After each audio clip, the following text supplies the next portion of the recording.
Erev Torah B'Tay. The Chachamim, if a person is getting married, there's a rule that a person has to know, that, we go and we do the wedding, we do the Chatuna, we do the Chuppah, we do the Kiddushin, everything. But a person is not allowed to live with his wife, to be together with her in one house, unless he gives her a Ketuba. This is the halakha, and the rabbi said, if you don't give her a Ketuba, you're not allowed to be with her for one moment. One rega echad. You're not allowed to be with her. Where? Which room? Anywhere in the world, even if you go to the space shuttle to the moon, it's also asur. Wherever it may be, right? That's the idea. So what's the reason why the rabbi said, Chachamim, that you have to have a ketubah? What's the reason? Anybody know why? This is from the rabbis, not from the Torah, ketubah. Even though there's a machloket in the Talmud, there is machloket whether ketubah is from the Torah or it's from the Chachamim. And the halacha is that the ketubah is from the Chachamim, from the rabbis. It's not from the Torah. So why is it that a person is not allowed to live with his wife without a ketubah? What's the reason why? Anybody know? So the reason is because you know what's in the ketubah, right? Money. There's money in there. So what happens, right? When a person has some kind of a lo aleinu, some kind of a machloket with his wife, a little fight or something. So you know what he's going to think in his mind, right? This lady, I can't live with her. I'm going to divorce her. Finished. I'm finished with her. Gamanu. That's it. But then, you know what he thinks, right? After. He says, wait a second. If I divorce her, I have to pay her the ketubah. You know what? Let's make up. Let's kiss and make up, Forget about that. You understand? This is the whole thing. Because otherwise, if there's no ketubah, it's so easy to get divorced. Like you can just book, write a get, give it to her, finish. Gamanu. But when there's money, then you think twice. You say, oh, wait, you know what? She's a nice girl. She's not so bad. I can live with her. It's okay. It's not so bad. That's the idea. This is the reason why the Chachamim said to give ketubah. So the truth is, that there's rules also about this, the ketubah. What's the rule? How much do you have to write in there, the ketubah, right? If the girl is metula, she's a virgin, you have to give her 200 zuz. This is the minimum, right? 200 zuz. How much does that come out to be in our money today? You ever think about this for a second, right? So the truth is, that according to the Shulchan Aruch, it goes according to the value of silver, The Shulchan Aruch wasn't working on 47th Street, but he also knew about the value of silver, So it goes according to, the silver. So what does that mean? It goes according to the weight of silver. So how much does it come out to be? One time I made a cheshbon, like according to the Shulchan Aruch. How much is the ketubah today? How much does it cost? As we said, right? If it's a virgin, it's 200. If it's almanah, she's not a virgin. 100 zuz, right? This is you guys learn, right? Gittin, you've learned this stuff. So the ketubot, right? Ketubot. So how much is going to value? I'm sorry. Yeah, so I'll tell you right now. It comes out to be something not so as much as you thought. According to the basic ketubah, right? According to Shulchan Aruch, it's about $150. Something like this, Can you imagine? You thought thousands of dollars, right? You thought. Yeah, it's not.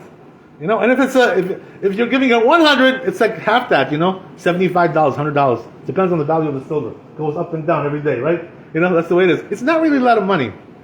So then, what's the big deal? I have $200, sometimes I have $200 in my wallet, I can give it to her and tell her to go bye-bye. What's the big deal? So the thing is, that in those days, that money had a lot more value, inflation. This is the problem, This is what they're talking about in the elections, right? Now, inflation is so bad, You can't buy nothing anymore. Whatever I used to buy, little meat, now it costs double, what it used to cost before. Right? You go to the butcher, right? It's inflation. This is the thing, So in the old days, this money was enough to live 1 year on that money. Can you imagine? 1 year. This is what the rabbis wanted, to let her allowed to live, because in those days the thing was that the woman didn't have parnasah. Now, they have parnasah, Baruch Hashem. They're going to college, they're getting degrees, and they're making sometimes more money than the man. You see this, right? I'm not talking to you fantasy. This is reality. Rabbi, Education doesn't give you inspiration for having, baby, family. Yeah, you're right. Yes, true. But in the old days, women didn't have parnasah. They didn't go to school. They didn't go to college. They didn't go to high school even. They didn't go to school at all. In the old days, they didn't send the girls to school at all. There was no school for girls. They stayed home with their mother. This is what happened, And, this Ketuba is mitzvah. Yeah, it's mitzvah. Yeah, it's obligation. Why people pay for mitzvah money? What's the reason? Paying for mitzvah money? This is what I just told you, right? Because they shouldn't get divorced. That's the whole thing, right? That's No, when you got married, you have to pay. Yeah. When you have divorced, also pay. No. When you get married, you don't pay the ketubah. You pay the ketubah when you lo aleinu, if you get divorced or if the husband dies. You know what I mean? They pay from his assets the money. This is the way it is. You don't pay when you get married. No, chas v'shalom. You make the ketubah. You write the ketubah. Obligation, contract. And then when something happens, you have to pay. This is the way it works. So in those days, this was enough money to live on for a year. That's what as we said, right? Nowadays, because of inflation, it's nothing. You can't. Sometimes you go to a restaurant. You spend this money. $200. Boom. Just you and your wife, couple. Go like this. Nothing. That's not worth anything anymore. This money. It's pocket change. But that's the way it was. That's in the old days. So this is the way it stayed. But the truth is, the Ashkenazim, they have a different minhag. Than the Sfaradim. The Sfaradim, this is what we do, this is how we do it.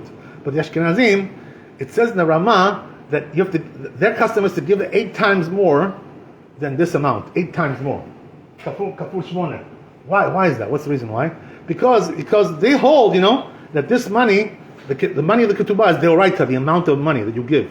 Deoraita. So you have to give her the larger amount, according to Kesef Hatzori, it's more bigger coins, in those days it was bigger. Kesef Tzori. So the Ashkenazim give 8 times more. But even if you give 8 times more, let's say it comes out to be, I don't know, $1,000, $1,200. It's also not such a big amount of money today. But here's the thing, Rav Moshe Feinstein, he had a different shita. He said since the rabbis wanted her to live for a year, from the ketubah, so he said we should give $20,000 for the ketubah. So some of the Batei Din are collecting $20,000, like this. Can you imagine? So you gotta watch out, that's why I don't mean to be a wise guy, but if we are most of us are Sephardi over here, except our guest over here, and our Kohen over here, right? If you have lo aleinu, a situation of divorce, and you wanna keep your money in your pocket, go to a Sephardi beddin, because if you go to Ashkenazi beddin, they're gonna take your wallet and run you dry, they're gonna take everything from you, they're gonna leave you with nothing. Go to the Sephardi beddin, and hope that the Sephardi Beddin does like the Sephardi way. Because if they do, the ketubah is not really such a big money. It's not really a lot of money at all. It's nothing, so it's no big deal either way. That's the thing, you have to understand that. That's one thing we have to know. So what about now, let's say, it happened like this, Sometimes it happens. A person gets married. In the old days, the woman used to get married when they used to get married on Friday, Yom Shishi, Erev Shabbat, they used to get married. They used to have weddings, like in the morning. Like 11 o'clock in the morning, they used to make a hatuna, and they would finish, 1 o'clock, 2 o'clock, and then go big Shabbat, right? That's the way that wasn't minhag in the old days. Now nobody does this anymore, But in the old days, that's the way they did it, sometimes. So what's the thing, sometimes you have a wedding, on Friday, Yom Shishi, and, what happens is that you forgot to give her the ketubah, because of Shabbat, the things were in a hurry, there was a rush, so you didn't give her the ketubah, or sometimes, they lose the ketubah, right? There's no ketubah. Now, what happens, right? You got married on Friday. Now, Leil Shabbat, you're supposed to be with her, with your wife, the first time, right? It's a mitzvah to be with her, the first night. Mitzvah, right? So, but the problem is, what about if you don't have a ketubah? And now, all of a sudden, it's Shabbat, right? You already did Kabbalat Shabbat, Lecha Dodi, right? Mizmor Shir Yom Shabbat, and then you say, what? We don't have a ketubah, So now, what do? The Chachamim said you're not allowed to be with your wife without a ketubah. So what do? On Shabbat, can you write ketubah? No, asur. So what do in a case like this when you're not allowed to write the ketubah? So there's a special waiver, that the Chachamim made. The goy can do it, no? Huh? The goy cannot. You need Edim have to sign it. There's no way for a goy to do ketubah. There's no. You need Jewish muscle over there. Jewish power. The goy can do the tofes. Yeah, tofes he can do. But you have to fill it in also. The goy cannot do that. You have to fill it in. You have to fill in the blanks. So here's the thing, right? So what do you do in a case like this? So it says in the Shulchan Aruch that a person, you know what he can do? If there's no way to write a ketubah because of Shabbat or some other reason, let's say he's somewhere far, he went to the Bahamas, something like that, with his wife, right?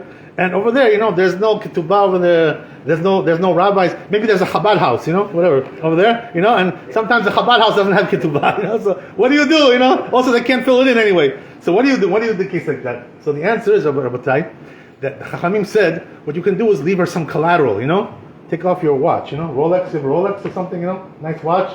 So take her and give her this, this, and you say, right, this is for the money of the ketubah, and this way, right, when you do this, you can be with her on Shabbat with this deposit, that you gave her, this, right, it's called pikadon, right, it's called like, collateral, right, yeah. Right, mashkon, that's what we call it in Hebrew, mashkon, right, deposit, yeah, whatever. That's the thing, that's what you do. So what happens is, right, you leave her this, tell her, okay, this is for you, this is your ketubah, but then what happens is, says Shulchan Aruch, once Shabbat is over, Motzi Shabbat, right away you have to get her ketubah. You're not allowed to stay like this permanently, just for Shabbat, because you cannot write it. Why is it that the rabbis don't want this, to give her a deposit like this, Why? Well, they don't want this. What's the reason why? Because they wanted, right, that the woman can collect the ketubah from any of his assets, whatever it is, right? His BMW, right? His house in Florida, whatever he has, right? They can collect from anywhere. They don't want one little item, that's not good enough. Because he's not going to be scared to divorce her like that. This is the reason. So therefore, once Shabbat is over, right away he has to write a new ketubah, or buy ketubah, right? Go to the store, whatever, right? Safra, go over to Safra, go to Main Street over there, buy ketubah, and give it to her right after Shabbat, right? Sunday, because most of Shabbat they're not open, these places, So you gotta wait, whatever, or you go to some. The truth is, nowadays, I'll tell you something. You don't really have to go far to get a ketubah. You know what you have to do? Go online, and download it, on your phone, and then print it out. Kosher ketubah, It costs you nothing, right? 1 penny, 2 pennies, nothing. This is what it is. Yeah. Where does all money go for ketubah? Where does the money go? Yeah, it's a good question. So what happens like this? If the husband divorces her, right, he has to pay the wife the money. Yeah. This is what happens. Not for rabbis? Not for bid. For rabbis? What rabbis? Not for bidding? No, Betin gets a fee for doing a get. That's something else. That's a different story. But for the ketubah, who pays who? The husband pays the wife. This is what happens with the ketubah, you understand? This is the way it works. So therefore, right, if a person has this kind of a problem, he can do it temporarily, But rabbis don't want this permanently. There's also another thing, I'm going to finish here, I don't want to take too long. So there's also another thing that rabbis said, Chachamim. They said that if a person is not able to give her, a shtar ketubah, right, a document, there's also another way to do it. You know what it is? You bring 2 witnesses, and you promise, in front of 2 witnesses, that I'm going to pay you this money, right? I owe you this money, and they make a kinyan. Kinyan, what's kinyan? What kind of kinyan you make? Acquisition. You know what you do? A handkerchief, right? Sudar, kinyan sudar, right? We give a handkerchief one to the other, and so the witnesses are going to acquire the money from the husband, make acquisition, and even though there's no shtar, but since there's 2 witnesses and kinyan, this is also kosher, according to Shulchan Aruch, right? According to Ramah, it's only b'diavad. ברוך ה' לעולם, אמן ואמן. רבי חנניה בן קשיא אומר, עשה הקדוש ברוך הוא לזכר ישראל, לפיכך חיבה להם תורה ומצוות שאיננו חפץ, למען צדקו יגדיר תורה וידירה.